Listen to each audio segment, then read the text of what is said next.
Hi, I'm Coach Corey Wayne, and this is my video coaching newsletter.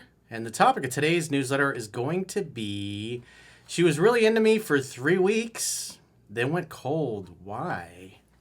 Well, this particular email, this is from, and this email really illustrates how hard it is to do things right when you start dating a girl you really like. And so this particular guy said he read 3% Man 15 times. And he started dating this girl. Things were like great for 3 weeks, just textbook. She's doing like 95% of the calling, the texting, pursuing. She's excited to see him. And then I think he said he met her online, and she had gotten out of a relationship a few months before, a year-long relationship, like a couple months before they met and started dating. And so he says everything was like textbook, awesome, amazing. He's all excited, probably feeling the feelings of dopiness creeping in on him. And then she goes away for a weekend trip with a bunch of friends. And then she's talking to him, calling him a bunch, messaging him a bunch when she's there. And then he says, hey, call me when you get back in town. And she said she will. And then she gets back in town and she does it. And then a few days later, he reaches out to her. She's kind of cold and distant. Then he waits a few days to reply. Doesn't really say anything. You can see, I mean, it's obvious there's probably either the ex or maybe some other guy is back in the picture, or she's just going through a difficult time because, after all, women are like cats. And you could see the fact that she goes from being super excited, constantly drooling all over him, to taking her time to get back to him, that it uncentered him and it bothered him and it perturbed him quite a bit. And it got him off focusing on what he needed to focus on, which was simply setting the next date. So he writes in, he's like, what the hell? What's going on? What do I do? So let's go through his email. He says, hello, Corey. I want to thank you for all the work you've done. I've been following your work for a while now, and I've definitely read and listened to your book more than 15 times. Well, that's good that you have, but the most important thing to really make that effective is that you got to be applying it. You can't read the book 10 times and then start applying it a year or two from now and expect that things are going to go well. And it's funny. The last few months, I've talked to a bunch of guys that were doing that. Oh yeah, I read the book a bunch of times years ago. Then I was single for a while. Then got into a relationship, and then never bothered going back until things were like going sideways. And then when they go back, they're like, "Wow, there's so much I missed." And so it's important. You're reading it, and you should be applying it as well, because what causes it to become part of you is reading it, applying it, seeing the patterns that are in the book show up in the real world. But if you're not actually practicing it, you don't see these things, and as time goes by, you start to forget what you read. And then what happens, like guys like this, they get into a relationship or they start dating somebody it's been a while since they read the book, and they really struggle with it. So it's super important. It's great that you read it 15 times, but you have to be actively applying it while you read it, because you need the real world experience of seeing what's in the book, seeing the patterns that are in the book that are described showing up in your own life, so you can observe it in other people.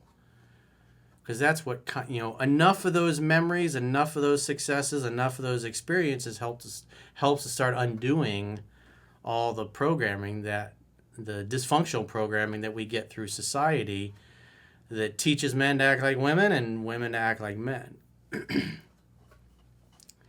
So he says, I was recently dating this super attractive woman. We met on a dating app, and it was amazing for 3 weeks. I was shocked over how easy it was. I can honestly say she did 95% of the texting and calling. It was amazing because it was effortless. But nothing is clean. There's always something going, like in this case, she had a breakup, and based obviously what you'll see, her behavior, it looks like either that dude or maybe some other guy is in the picture, because something has gone squirrely with her. He says the connection was great, the sex was great, we laughed and had great conversations and lots of fun. While this is happening, I made sure to stay centered. I moved slow and made sure not to get googly-eyed. Or so he believes. She even gave me the code to enter her home. I could feel her being completely open to me and inner feminine. It was fucking unreal. She would drop comments about us being a couple and would joke around about being my wife. I would just smile and say, let's see how things go and take our time. So let me tell you what happened. She went on a planned trip over the weekend with a bunch of people. Yeah, those group trips. There's usually always a dude, especially if it's a group that's known each other for a while and there's guys and girls going. There's probably always dudes in there that are carrying the torch. They're kind of stuck in friend zone. Maybe they get out of it. She was still bombing me with messages. I told her to give me a ring when she got home. She never did. I waited a few days and reached out. So one thing I got to point out here is you said, hey, give me a call when you get it back in town. And you didn't wait for her to do that. So this is, remember, he just got done telling us that, oh, I didn't get dopey. Well, you got to be congruent with your words. You can't tell a girl to get in touch and then hold out for a couple of days and she doesn't get in touch and then you start chasing her. Because obviously the reason she didn't reach out is she didn't want to talk to you. For whatever reason. Because again, you're 3 weeks in, you think everything's great. She's texting you, she's calling you. And if you have a healthy self-esteem and you're a successful guy, when you tell somebody to get in touch and they say they will, you give them the space to do that. And if they don't get in touch, it just means they really didn't want to talk to you anyways. And then you know where you stand. And so as a man, you can't tell a woman to get in touch when you get home and then a day or two after you know she's back, then you reach out to her. Because that shows neediness, that shows that you couldn't wait. And besides, it gives her the space to miss you, to wonder about you, to think about you, but also to follow through on her commitments to you, which in this case is her calling you when she got back in town, or to flake out and disappear forever. Because remember, she's fresh out of a long-term relationship. And most of the time, 75% of the time, the women are the ones doing the dumping. And so there's a 75% chance she dumped this guy and he's been trying to come back ever since. And if you start getting a little dopey, you over pursue, you drool on her too much in a text, you communicate that she's got all the power. I mean, these things can flip quick, especially if there's another dude in the picture. So he says, I sent her a text. Remember, as the book says, the phone is for setting dates. Be direct, be decisive, get right to the point. So if you have read the book 15 times, you know that when she's back in town, I mean, granted, he's reaching out when he shouldn't be because he's doing the opposite of what he told her he was going to do. And the fact that he couldn't wait but only a few days and then texted her or called her shows neediness, shows that he doesn't have the confidence to let her be. In other words, to let her follow through on what she committed or to flake out and disappear forever. The thought of her disappearing forever, he couldn't handle it, so that caused him to reach out. And so notice what he says. He doesn't say, hey, let's get together. I want to see you. He sends a boring text. I sent her a text asking her how she was. Are you her therapist? It's like, come on, bro. That's not what the book says. She responded the next morning. Hi, Bob. I'm okay. Sorry for not reaching out. She usually texts back in seconds. I could feel the disconnect in the text because it was very different from all the other times she spoke to me. And again, this is why you should have just let her be, because again, you told her when she got back in town to get in touch. And so when she gets in touch, hopefully, if she does, she gets in touch when she wants to talk to you. But instead, you didn't wait. You couldn't hold out.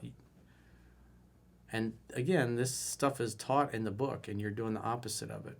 And yet you don't think you are, because you were lying to yourself. I haven't heard from her. What's going on? She seems a little distant. Is there another guy? I got to find out where I stand. What's going on here? So he says, I waited a few days and just responded with, all good. I waited a few days. I was mad. I was perturbed. She roughed up my ego. I just said, does not compute. All good. Remember, he's supposed to set a date. Where's the directness? Where's the decisiveness? Where's the getting to the point? He says, how are you? All good. Because he's bummed. He's upset. So he just completely got off track here. Doesn't realize it. Dude, you're just supposed to set the next date. Granted, you shouldn't have been reaching out, but if you are going to reach out, you should be being direct and decisive. So that's the one glaring thing that jumps out at me. He wasn't congruent with his word. He couldn't hold out. And then he was like, we turned into the robot. It's not working. What happened? I know she recently got out of a year-long relationship a few months ago, and I'm thinking this guy came back, Or maybe she met some dude on this trip that she went on. Yeah, because you were only seeing her for 3 weeks, man. You're not her boyfriend. She's not your girlfriend. And so it doesn't matter. Again, you give her the opportunity to follow through on her commitments, i.e. reach out to you, or to flake out and disappear forever. So if you told her to get in touch when she gets back in town, she's been doing 95% of the pursuing, you got to give her the space to do that when she gets back in town. And the fact that you didn't, it's not good. And so whatever was going on with her or another guy or other guys, whatever happened to be, if you'd have given her the space to reach out and she did reach out, she probably would have been excited to see you. He says, in the book, you talk about how women who get out of relationships can be very hot and cold. Looking back, I feel she was very emotional and hot towards me and now cold. Or maybe, like I said, she found a connection with someone on this trip. Potentially. Oh, he's just a friend. You don't have to worry about him. Who knows and who cares? Well, obviously you do. You wrote an email. You do care. You also say that if a woman has a level 5 of attraction and you do everything right as a man, well, you're not. You're straying from the book because you got a little needy and you got scared. Something was going sideways. And so you did the opposite of what you told her. So from that perspective, you tell a woman something, you got to be congruent with it. Everything in her being cannot resist you, and she will come back. I cannot deny that this stung me. Yeah, because you were starting to get dopey. You were starting to pedestalize. You're like, this is great. This is awesome. She's going to be mine. But all she does is throw one little wrinkle your way, one little less than enthusiastic attitude, and you just completely come unglued. But I'm using it as a learning experience and would like to know your thoughts. I don't think I did anything wrong, but maybe I did. You did. Just a little bit. But like I said, what was going on with her really had nothing to do with you. It's obviously probably has to do with the ex. Maybe something happened on the trip. We don't know. But the bottom line is her behavior changed. And remember, you're on probation. She's on probation. You're trying to make sure you're with somebody that genuinely likes you, genuinely cares, genuinely wants to be with you. And that's why you have to give women the time and space away from you to follow through on what they say they're going to do or to flake out. And you were impatient and you didn't do that. And so that was the one mistake, because I went over it quite a bit earlier in the video, but that was the biggest thing. It's like she acts differently. Her behavior caused you to become uncentered and off target, meaning you didn't follow through on what you said.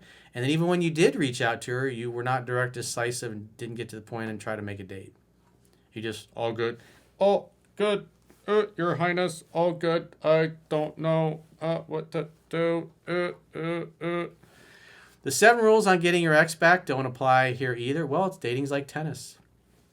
She stopped moving forward, and you didn't do anything. So what I would do in this case is, because you just said all good, is I would wait 2 weeks. See if she reaches out.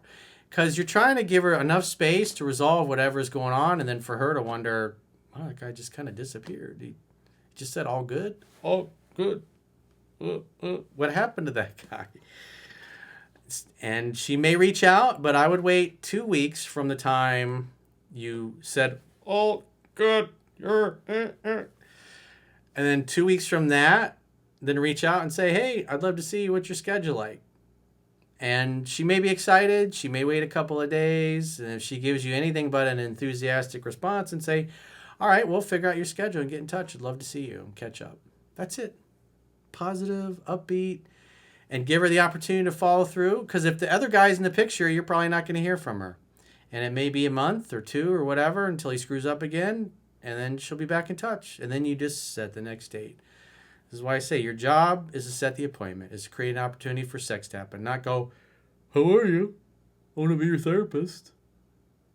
Oh, good. Don't do that, dude.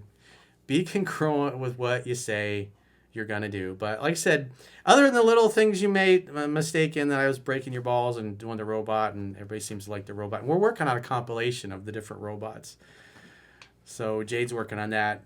It'll be popping up. That should be pretty funny, because obviously they love to roast me, and it's probably some good humorous stuff anyways. So that'll be coming up. But like I said, in this case, it's not really a lot you can do. These things are going to happen. This is why you can tell he really liked the girl. He put her on a pedestal. He's thinking, this is it. This is going to be my next ex-girlfriend. This is amazing.